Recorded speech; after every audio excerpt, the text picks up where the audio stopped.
Hi, I'm Callie and welcome to Kapowski Reads, and this is my October wrap-up.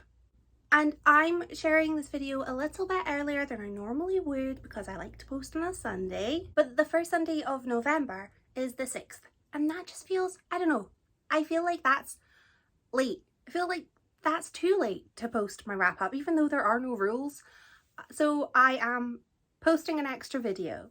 And don't worry, it's going to be absolutely nowhere near as long as my video last time because, well, that was 7 days and 7 books, so it ended up being long. But my wrap up, not so long. So I read 22 books in October, which is ridiculous. I read a total of 6,800 pages. My themes for October were dark and mysterious, adventurous and tense, which I think feels right. It feels right for October. And I feel like I really just embodied like the October spirit with my reading this month. I really feel like I got myself super Halloween-y and just very much autumnal vibes. So I'm very happy with my reading for this month. My top 3 genres were horror, fantasy and classics. That makes me feel very learned. And I think that my results have very much been swayed by the fact that I had 4 rereads this month, which were rereads of my favourite Halloween and October reads, and 3 of those were classics, and I think all 4 of those would count as horrors. So I think that they very much affected my results for the better. I also think that my rereads, because they're all 5 stars, have very much had an impact on my overall rating for the month, because it's coming up at 3.5 stars, which, when you take away the 4 5-star reads, it leaves me at 3.16 stars, which is not good at all. Like, it's okay. I'd still read a book if it, I'd still read a book if it had 1 star if I wanted to read it, but 3.16 for a month feels low overall. But I did have a DNF, so that one wasn't even taken into account, and I feel very proud of myself for I'm getting better at just accepting when a book is not for me. And it's okay to give up on a book if it's not giving me what I want or what I need.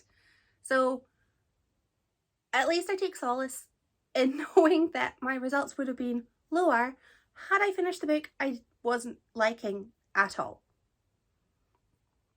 I do need to get better at giving up on books that don't bring me joy or enjoyment, and then I end up getting better ratings if I do that. So that's something I will try to do in future, but I know I'm really bad at it because I hate giving up on books. But I suppose I gave up on a book to then pick up something that I'm gonna enjoy, and that's even better. That's a good idea, that's a good plan, but it's something to work on.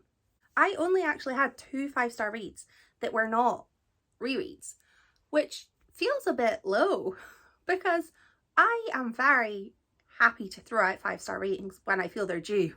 But unfortunately, the month just didn't work out that way for me. So 2 new 5 stars, but that's still better than none.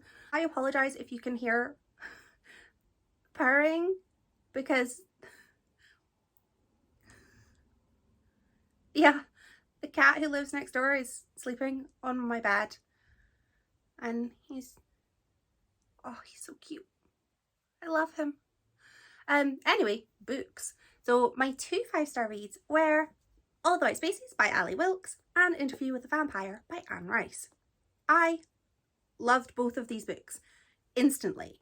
I think I loved them for most of the same reasons, actually. That they both hooked me from chapter 1. From chapter 1, I declared myself in for the whole book.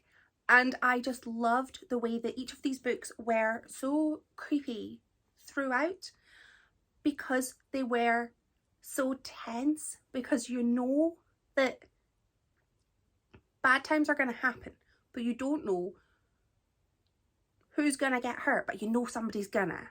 because, well, vampires and failed Antarctic mission.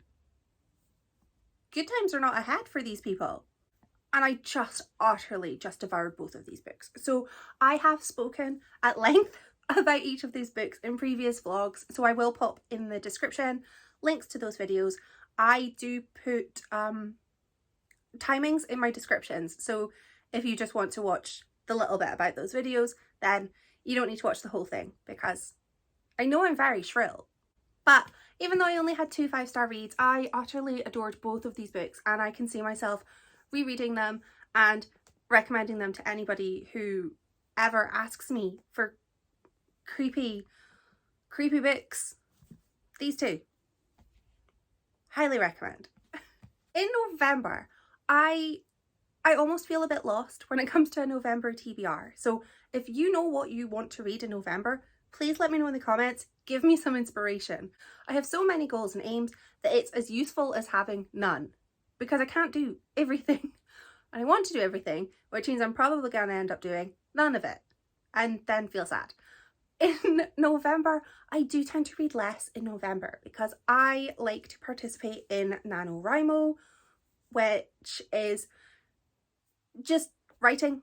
I'm aiming to write 50,000 words over the space of the 1st to 30th of November. I've never achieved it, but I have tried it for the last really long time. I can't remember how many years I've been doing it, but I've been trying and I never get there. I'm the kind of person that if I have a goal like NaNoWriMo, if I skip a day, I feel like I'm losing momentum, and that sometimes gets me in my own head a little bit. I think the best I've done so far is 35,000 words, which is still great, but I've not hit that 50,000 yet in a month. So I'm going to be trying it this month, which means I'm probably going to have less time for reading, but I still think I'm going to get through at least 10, because that seems about right. But my reading goals for November really surround a couple of reading challenges that I'm participating in, because you know I love a challenge, and I'm going to be aiming to make my way through some of my existing series, because I set myself some series goals back in January, and have I reached those goals? No. I'm very behind in those goals. I think I have perhaps 5 books left in order to reach those goals, I think, but 4 of those books are part of the one series. I've just ignored, I've neglected my series goals. So I really want to pick up those, and I'm also trying to tackle my NetGalley shelf, because I'm a little bit behind with some of my books there. And you know, sometimes on NetGalley I ask for a book because I'm so excited about it, and then by the time it's approved, I've kind of lost interest or forgotten that I had requested it, or I just don't have time, and then it sits on the shelf looking at me with judgmental book eyes. So I'm going to be making time to go through those. But really, in November, what my heart wants is murder mystery. I just want murder mystery, maybe a cozy little story about poison, or some rich guy getting taken out by someone else, or maybe like a thriller. That's what I really want. So as you can see, I have so many goals, I have so many plans that who knows what November is going to bring. Hopefully some good books. I'd really love to get my overall rating for the month a little bit higher. I think like an aim for me for November is maybe to get my overall rating to, like, I don't know, I want like 3.8 or something, but that feels completely unachievable. So maybe I'm going to aim for like 3.5. I think that could maybe be done. But I think if I want to reach 3.5, I really need to be honest with myself when I'm reading a book that I know I'm not liking, and say goodbye to the book. I would love to know how your reading month went, and if you have any favourite books from this month. Thank you so much for watching. I'm going to go and pat the cat now because he's so cute. Thanks for watching. Bye!